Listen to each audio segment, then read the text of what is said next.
1300 കോടി രൂപ ഇപ്പൊ കേന്ദ്ര ഗവൺമെന്റ് ഓൾറെഡി അവിടെ കൊടുത്തു കഴിഞ്ഞു. മൊത്തത്തില് കൊടുത്തു കഴിഞ്ഞു. നിങ്ങളൊന്ന് പരിശോധിക്കൂ.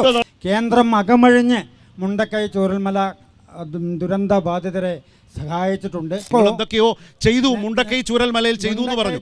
എന്താണെന്ന് ചോദിച്ചു. രണ്ട് പട്ടയം നൽകുന്നതിന് വേണ്ടിയിട്ടുള്ള അപേക്ഷ കേന്ദ്രത്തിന് മുമ്പിലാണ്. തൊടുന്നില്ല, അത് അനുവദിക്കുന്നില്ല, വെച്ചു താമസിപ്പിക്കുന്നു.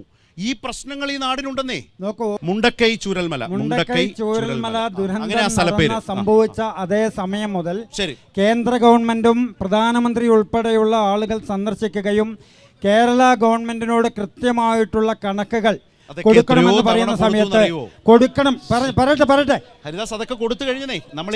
നമ്മൾ റീസെന്റ് നിങ്ങൾ ചെയ്തതിനെ 1300 കോടി രൂപ ഇപ്പൊ കേന്ദ്ര ഗവൺമെന്റ് ഓൾറെഡി അവിടെ കൊടുത്തു കഴിഞ്ഞു. മൊത്തത്തില് കൊടുത്തു കഴിഞ്ഞു. നിങ്ങളൊന്ന് പരിശോധിക്കൂ. PMDRF-ഉം SDFR ഫണ്ടും ഒക്കെ ഒന്ന് പരിശോധിക്കൂ. CMDRF എന്ന് പറയുന്നത് കേരളത്തിന്റെ മുഖ്യമന്ത്രിയുടെ ദുരിതാശ്വാസ നിധിയാണെന്നേ. കേന്ദ്രത്തിന് യാതൊരു റോളും അതിലില്ല. അതോടൊപ്പം തന്നെ മുണ്ടക്കൈ ചൂരൽമലയ്ക്ക് വേണ്ടി SDFR ഫണ്ടിൽ വന്നിട്ടുള്ള അത് കേരളത്തിനുള്ള ഫണ്ടാണ്.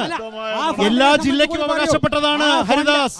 ആ ഫണ്ട് കേരളത്തിന് അവകാശപ്പെട്ടതും എല്ലാ ജില്ലകൾക്കും അവകാശപ്പെട്ടതാണ്. വയനാട് മുണ്ടക്കൈ ചൂരൽമലയ്ക്ക് നിങ്ങൾ ഉത്തരാഖണ്ഡിനും UP-ക്കും ത്രിപുരയ്ക്കും കൊടുത്തതുപോലെ പ്രത്യേക പാക്കേജ് കൊടുക്കണം.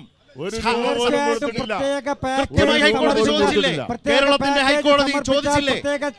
പാക്കേജ് സമർപ്പിക്കും എന്ന് തന്നെയാണ് പ്രധാനമന്ത്രി പറഞ്ഞിട്ടുള്ളത്. എവിടെയാ കൊടുത്തതിന്റെ രേഖ ഉണ്ടാ? തീർച്ചയായും ഒരു രൂപ പോലും കൊടുത്തില്ല.